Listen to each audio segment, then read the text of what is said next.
It's time to bring it all together with compensated. Here's the easiest thing to remember if it is completely compensated.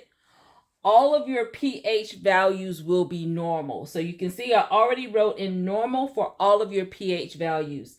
So the way that you tell whether or not it's respiratory or if it's metabolic is still going to be that these things kind of don't change when we look at now our CO2 involvement and our HCO3 involvement.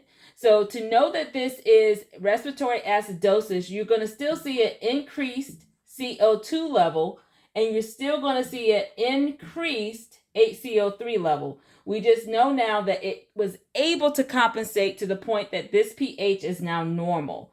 Same thing with respiratory alkalosis. So again, you're going to have a decreased CO2 value, but also a decreased HCO3 value. We now know that it was able to compensate so that we got then a normal pH.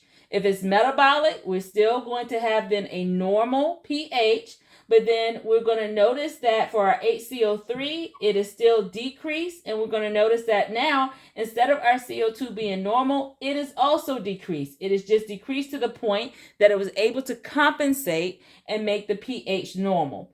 When we look at alkalosis, we're going to look at our HCO3. It's still going to be increased, but we're also going to have an elevated CO2 level because it's been elevated to now compensate to a normal pH.